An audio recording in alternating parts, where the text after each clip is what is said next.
নমস্কার বন্ধুরা, প্রিয়াজ কুকিং ব্লগে আপনাদের সবাইকে স্বাগত জানাই। আজকে আমি টক ঝাল মিষ্টি পরোটা রেসিপি শেয়ার করব। আশা করি আজকের রেসিপি আপনাদের ভালো লাগবে।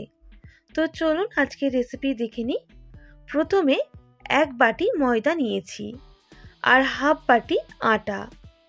এরপর দুটোই উপকরণ ভালো করে মিক্স করে নিতে হবে। মিক্স করা হয়ে গেলে দিয়ে দেব স্বাদ মতো লবণ আর 2 টেবিল চামচ সাদা তেল। এবার সমস্ত উপকরণ ভালো করে মিক্স করে নিতে হবে।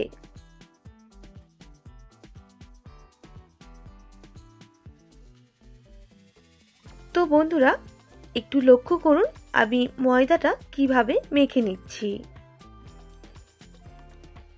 যখন দেখবেন ময়দাটা এইভাবে হাতের মুঠোয় ভালোভাবে সেট হয়ে যাচ্ছে, তাহলে ময়ামটা আমাদের পারফেক্টভাবে হয়েছে। এবার দিয়ে দেব উষ্ণ গরম জল।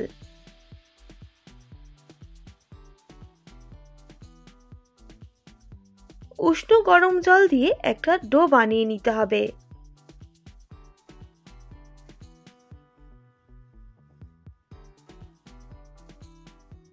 তো বন্ধুরা, একটু লক্ষ্য করুন, খুব বেশি শক্ত বা খুব বেশি নরম করে মাখানো যাবে না, এইভাবে ভালো করে মেখে নিতে হবে।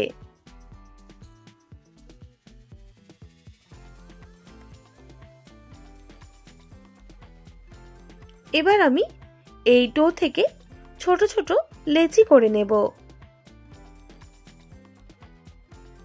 অবশ্যই একটু লক্ষ্য করে দেখুন আমি কিরকম সাইজ করে লেচিটা করছি। খুব বেশি ছোট বা খুব বেশি বড় করা যাবে না, এই রকম সাইজে লেচিগুলো করে নিতে হবে। আর এইভাবে হাত দিয়ে ভালো করে লেচিগুলোকে পাকিয়ে নিতে হবে।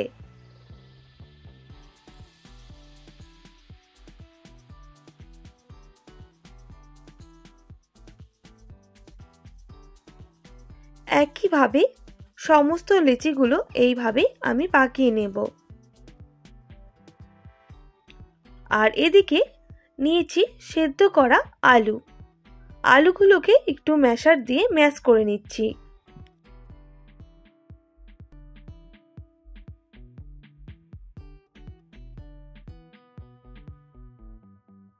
তো দেখুন বন্ধুরা, আলুগুলো ভালো করে ম্যাশ করে নিয়েছি।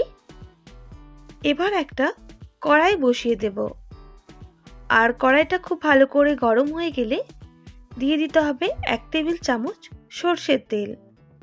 তেলটা খুব ভালো করে গরম করে নিতে হবে। আর গরম হয়ে গেলে বেশ একটা বড় সাইজের টমেটো কুচি দিয়ে দিতে হবে। তবে টমেটো কুচিটা একেবারেই ছোট ছোট করে কেটে নিতে হবে। এবার টমেটোটা খুব ভালো করে ভেজে নিচ্ছি আর দিয়ে দিচ্ছি স্বাদ মতো লবণ।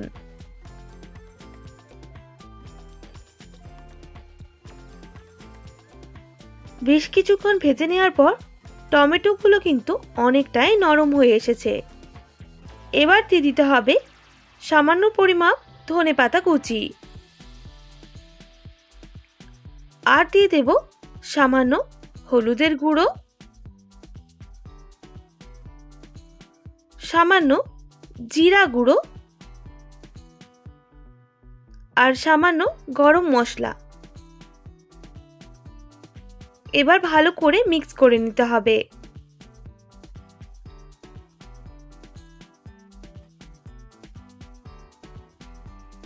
তো বন্ধুরা, দেখতেই পাচ্ছেন মশলাটা আমাদের রেডি। এবার সেদ্ধ করে রাখা আলু দিয়ে দিচ্ছি। অবশ্যই টমেটোর পরিমাপটা অনেকটাই রাখতে হবে, তাহলে টক ঝালের ব্যাপারটা কিন্তু জমে যাবে। আমি এখানে ঝালের জন্য ব্যবহার করেছিলাম গোলমরিচ গুঁড়ো। অবশ্যই ঝালটা আপনারা দিয়ে দেবেন। এবার ভালো করে মিক্স করে নিচ্ছি।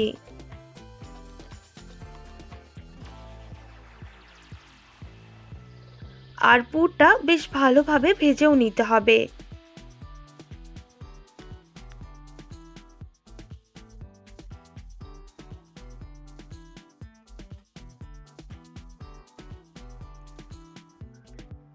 বেশ কিছুক্ষণ ভেজে নেওয়ার পর পুর কিন্তু আমাদের একেবারে রেডি। এবার আমি নামিয়ে নিচ্ছি।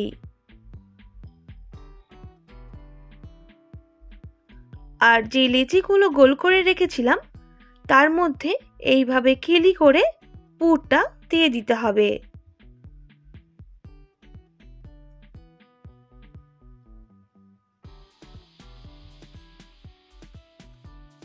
পুর দেওয়ার পর এইভাবে মুড়ে নিতে হবে আর হাত দিয়ে এইভাবে একটু পাকিয়ে নিচ্ছি। আমাদের একটা পরোটা রেডি হয়ে গেছে। এইভাবে আবারও একটা রেডি করে আপনাদের দেখিয়ে দিচ্ছি।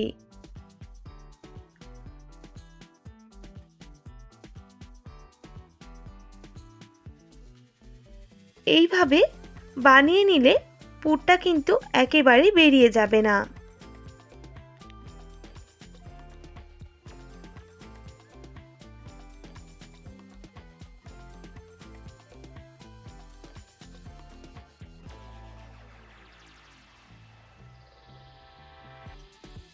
আর একইভাবে সবগুলো রেডি করে নিতে হবে। এবার আমি বেলে নেব। দেখতেই পাচ্ছেন সবগুলো রেডি করে নিয়েছি। আর যেটাতে বেলবো তার মধ্যে অল্প সাদা তেল ব্রাশ করে দিতে হবে। একটু লক্ষ্য করে দেখুন আমি কিভাবে করে নিচ্ছি।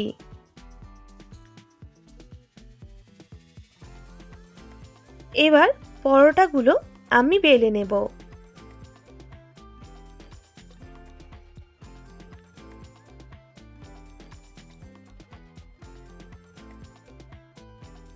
তো বন্ধুরা, একটা পরোটা কিন্তু আমাদের বেলা হয়ে গেছে। দেখতেই পাচ্ছেন সাইডেও কিন্তু পুর বেরিয়ে যায়নি। এইভাবে সব পরোটাগুলো বেলে নিতে হবে।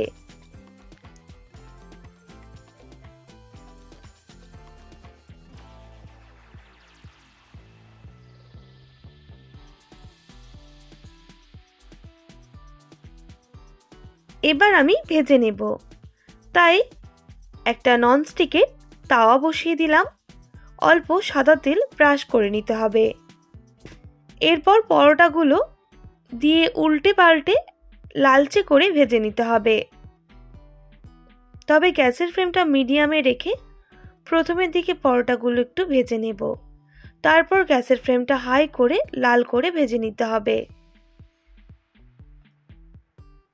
তো বন্ধুরা, একটু খেয়াল করে দেখুন আমি কিভাবে পরোটাগুলো ভেজে নিচ্ছি। আর এইভাবে ভাজলে ভেতরের লেয়ারগুলো খুব ভালোভাবে ভাজা হবে। আর দেখুন বন্ধুরা, ভেতরে পুর থাকা সত্ত্বেও পরোটাগুলো কিন্তু ফুলে যাচ্ছে। তো বন্ধুরা, একটা পরোটা কিন্তু আমাদের ভাজা হয়ে গেছে। এবার নামিয়ে নিচ্ছি। একইভাবে দ্বিতীয় স্টেপের পরোটাটাও ভেজে নিতে হবে। আর পরোটাগুলো কিন্তু অসম্ভব নরম তুলতুলে হয়।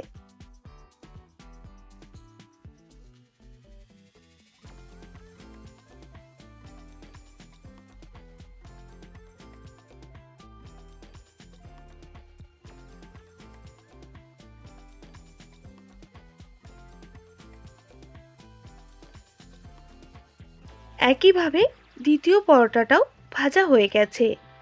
এবার নামিয়ে নিচ্ছি।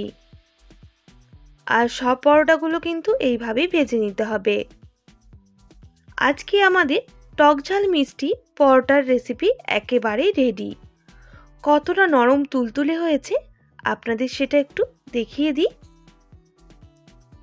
আর ভেতরে পুরটা কিন্তু ভালোভাবে সেটও হয়েছে, সেটাও আপনারা দেখতে পাচ্ছেন। পুরটা বেশ ভরে ভরে রয়েছে। এইভাবে বানালে পরোটা নরমও হয় আর খেতে কিন্তু দুর্দান্ত স্বাদের হয়। একবার অবশ্যই বাড়িতে এইভাবে বানিয়ে দেখতে পারেন, খেতেও খুব টেস্টি হয়। আশা করি আজকের রেসিপি আপনাদের ভালো লেগেছে। ভালো লেগে থাকলে অবশ্যই একটি like, comment, share and subscribe করে আমার পাশে থাকার অনুরোধ রইল। পাশে থাকা বেল আইকনটিও প্রেস করে দেবেন, তাহলে নিত্য নতুন রান্নার ভিডিওগুলি আপনাদের কাছে পৌঁছে যাবে। আজকের মতো এতটাই। আবার নতুন কোনো রেসিপি নিয়ে দেখা হবে। আপনারা ভালো থাকবেন, সুস্থ থাকবেন।